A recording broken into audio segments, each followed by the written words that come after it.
In this video, I want to talk to you about how to heal emotional imbalances, specifically chronic anxiety and depression, with the help of traditional Chinese medicine. So now to begin, let's talk a little bit about emotions, anxiety, depression, and really what makes an emotion harmful.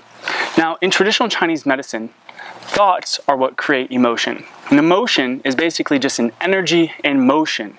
And it really only becomes harmful to the degree that an emotion is stuck or stagnant in the body. So it's not necessarily that emotions are negative or that they are harmful. They're really only harmful when they become stagnant or stuck in the body, somewhere along a meridian channel or in an organ system. And this creates dysfunction and the stagnation of qi, which is our vitality. It's our blood flow. It is the energy that we get through daily living, through nutrition, diet, exercise, sleep. And when our qi becomes stagnant, we run into the feeling or the sensation of depression, anxiety, and other mood disorders, which are really nothing more than chronic, stuck emotions. So it's not, again, that feeling anxiety is a negative thing, or feeling depression. Sometimes these emotions can be helpful. They can be a sign of intuition to not go in a certain direction. Something might be harmful or dangerous or conscious survival. Sometimes depression, or apathy in other words, is really just a sign that we've had a great deal of loss and suffering. And really these things can be natural. They are only harmed to the degree that we resist them and we hold on to them. So now really what we want to figure out then is how to free or let go of stagnant emotions, and also become aware of what's causing these stuck emotions, whether it's a certain lifestyle, whether it's something in our diet, or something that's happening on a more spiritual level. So now to talk a bit about anxiety and depression specifically, which are the most common mood imbalances or the most common negative chronic emotions. They have their similarities in that they are both emotions, but they have their differences as well. For example, anxiety is actually a much higher frequency, or it vibrates at a higher frequency than depression or apathy, which is a much lower or a more negative emotion. So if you've ever felt anxiety, you will often feel a sensation of being almost too energetic, too overly stimulated in a way, and you don't have an output or an outflow for this anxious energy. And so really from a more scientific or biological perspective, what we find is anxiety is just an excess of stress hormone, specifically accumulation of stress hormones like cortisol, adrenaline, and norepinephrine, which give us a lot of energy. But if we don't have an output for them, like naturally when we had these stress hormones, we were using them to flee from danger or get out of a stressful situation. However, today, when we're constantly in this state of stress and we're building up all these stress hormones and we don't have an outlet or something that's a natural outlet for these emotions, then we lead to the feeling of anxiety. So really what we find is anxiety is a form of stress because we have this built up biological or hormonal energy that has nowhere to go. So they're kind of resisting each other. Your body wants to outflow certain stress hormones, it wants to work, express itself, but you're blocked. And this same counterforce is present in depression. Really, depression is pressing down. The word depression means to press down. D means down, and obviously press, like pressure. So it's a downward pressure. You're not expressing yourself. So really, the simplest cure for depression would be expression, to express, which means to put out your emotions.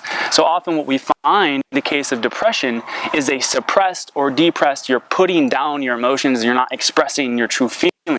And what you'd find actually is that if you expressed whatever you were putting down or pressing beneath the surface, not expressing, you'd actually raise yourself in an emotional state. You'd feel more angry or more anxious, but nevertheless you'd come up the sort of emotional scale from feeling very pressed down, very apathetic, feeling like you can't do anything, say anything, and you'd raise yourself up to at least expressing whatever it is that you're holding back or suppressing or depressing yourself. So now through a more traditional Chinese medicine perspective, what we find is that the suppression of these emotions is really just an imbalance or dysfunction in our Shen or spirit energy. In traditional Chinese medicine, Shen or spirit energy is the source or the foundation of the other three treasures, Jing and Qi. And so really what we find, in other words, is that your Shen or your spiritual or your metaphysical self, your true self, is the source of your Qi, your daily vitality. It is the source of flowing Qi and moving Qi throughout the body. And it is also the source of your Jing energy, which is the primordial energy of your physical body. So what we find ultimately in traditional Chinese medicine approach in healing these Shen imbalances, and we find the source of our thought, the source of our emotions, what views we have of the world that is creating this state of chronic or stuck emotion, whether it's depression or anxiety.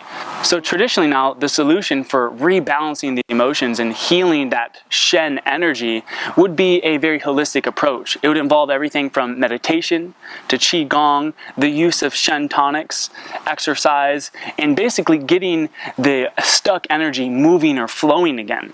And so we see that Shen has a very profound effect on our Qi. And we see this in all the different organ systems. However, there's one primary organ that sort of houses all of our emotions, and that is the liver, which is actually known as the seat of emotion in Chinese medicine. Specifically, what we find in Chinese medicine is that emotions like anger, frustration, apathy, and grief, when those become stuck, they greatly damage our liver and create this sort of vicious cycle where now our Qi is becoming more stagnant, it's depleting our Jing, and of course the source is an imbalance in our Shen or spirit energy. And typically what we see in an imbalance of Shen energy is a sort of lack of meaning or purpose in life. We feel unworthy, there's no joy or enthusiasm for just generally being alive or living. And this is why in Chinese medicine, things like meditation and yoga and Qigong or Tai Chi were used to rehabilitate the Shen and basically reconnect to spirit or your true self in Chinese medicine, which is the essence or the source of your whole human existence. So if you've never tried Tai Chi or Qigong before, really what you find is you're using sort of your focus or your intention and awareness to flow the Qi through your body. And this has two primary benefits. First, you're going to get that Qi flowing again, which is really what we start to feel when our emotions become stagnant, is a stagnant circulatory system. The Qi or energy through our body is not moving, and so we feel lethargic, we feel apathetic, and very stuck emotionally. So this is why you often see too that exercise or a walk can really remedy or lift you up tone and free stuck emotions. However, the long-term solution, and where something like Qigong or Tai Chi is very helpful, or meditation, is that you start to become aware of your true self again. You become aware of the fact that it is you, your pure awareness and attention, that is circulating and flowing the energy from your body. And this raises you up into a very high emotional state of serenity. It becomes very fun, very blissful and euphoric almost, to realize that you are just your awareness. You're not your thoughts or your emotions or your body, but you are the pure awareness or the essence or that spirit behind your whole existence. So of course this is something that takes a long time to really cultivate, but if you are following along with a very skilled Qigong practitioner or Tai Chi artist, then you're likely to have a very quick experience with all of this. Sometimes just sitting and observing your thoughts like you do in meditation is a great way to reconnect with your true self and start to cultivate and build up that Shen energy and realize that life is not as serious as you might be thinking it is, or whatever the case is.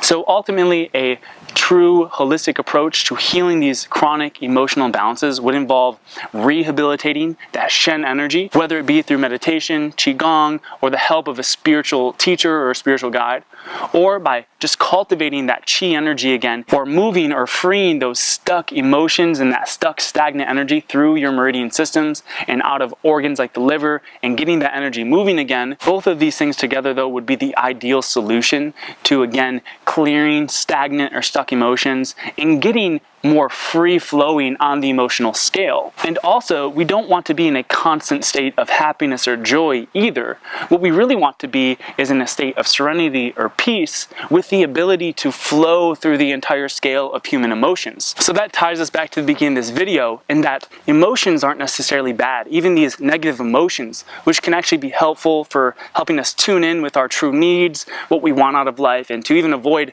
stressful or harmful or contra-survival situations. The real problem is when we become chronically stuck in a certain emotion, whether negative or positive. It's not necessarily helpful either to be in a constant state of enthusiasm. What we really want is to be fluid and mobile throughout all of the emotions in the human experience.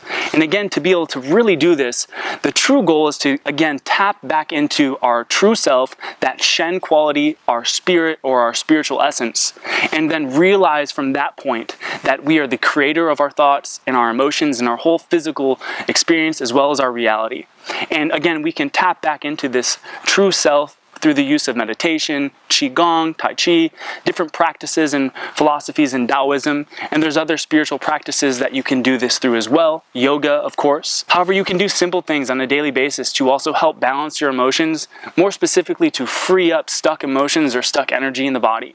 Those would be simple things like going for a daily walk, doing Tai Chi, doing yoga, just moving your body, doing something that's physically active, that increases your output of endorphins and circulates and moves your blood or that Qi energy. You can also utilize Shen tonics like wild reishi and wild red asparagus root, which have a very potent Shen quality to them. They'll increase and protect your Shen energy and ultimately build all three treasures.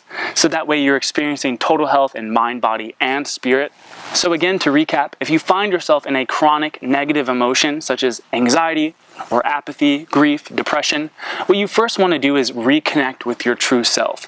Who is the creator of these emotions? More specifically, what thoughts do you have?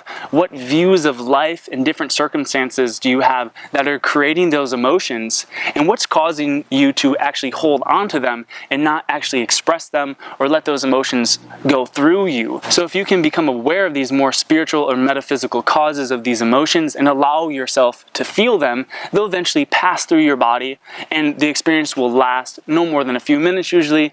It won't become chronic and stuck in your body and cause negative side effects in your hormonal system and diminish the quality of your different organ systems, specifically your liver. So other things you can do aside from getting in touch with your spiritual self and taking these Shen tonic herbs is to just move your Qi energy on a daily basis. Do things to support the free flowing of your liver Qi, like taking bitter herbs like Chinese bitters. You can also focus on eating a cleaner diet, a more wholesome and nutritious diet, a diet that helps support liver detoxification. You can do different things to actually express your emotions, whether it be through dance, art, or just communication and talking with someone. However, these are just a few very simple tips that you can utilize in your day-to-day life to help balance your emotions and become more fluid on the emotional scale so that way you can experience a great level of emotional well-being. So if you've enjoyed this video and you found it helpful, definitely give it a thumbs up. Subscribe to our YouTube channel. You can check us out on Instagram at Vitagen Herbs for free herb giveaways. And you can also visit our online tonic herb shop by clicking the link below.